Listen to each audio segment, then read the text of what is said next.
ব্রাহ্মণবাড়িয়ার বিজয়নগর উপজেলার আমতলী বাজারে অবৈধভাবে নির্মাণাধীন দোকানঘর অপসারণ করে সরকারি খাস জায়গা দখল মুক্ত করা হয়েছে।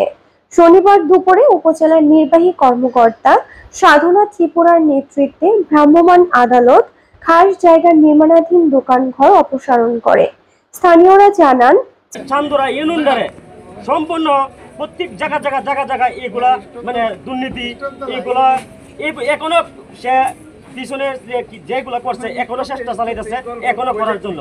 সে মনে হচ্ছে সে বাপদাদার দিনটা এখনো রয়ে গেছে। স্যার, চান্দুরা ইউনিয়নের সাবেক চেয়ারম্যান এম সামিউল হক চৌধুরীর ছেলে জামিউল হক চৌধুরী প্রতুলের নেতৃত্বে একটি সংঘবদ্ধ দল সকাল থেকে আমতলী বাজারের সরকারি খাস জায়গা দখল করে অবৈধভাবে দোকান নির্মাণ কাজ শুরু করে। উপজেলা প্রশাসনের পক্ষ থেকে তাদেরকে বারবার নিষেধ করার পরও তারা জোরপূর্বকভাবে দোকান নির্মাণ কাজ চালিয়ে যান। এ বিষয়ে উপজেলা নির্বাহী অফিসার সাধনা ত্রিপুরা জানান, 2008 সাল থেকে আজকে 2025 জায়গায় অবস্থা, তারা এটা ফাঁকা রাখছে, কোনো ধরনের লিজ মানি দেয়নি, লিজ নবায়নও করে নাই। এখন এসে যখন দেখছে এগুলো সব নথি বাতিল হয়ে গেছে।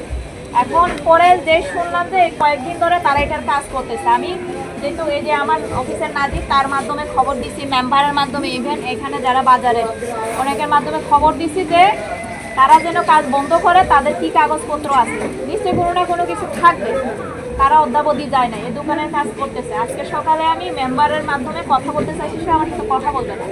সরকারি জায়গা অবৈধভাবে দোকান ঘর নির্মাণের অভিযোগ স্থানীয়দের মাধ্যমে খবর পেয়ে ভ্রাম্যমাণ আদালত পরিচালনা করে অবৈধ স্থাপনা অপসারণ করা হয়েছে। নিউজ ডেস্ক, জনতার টিভি।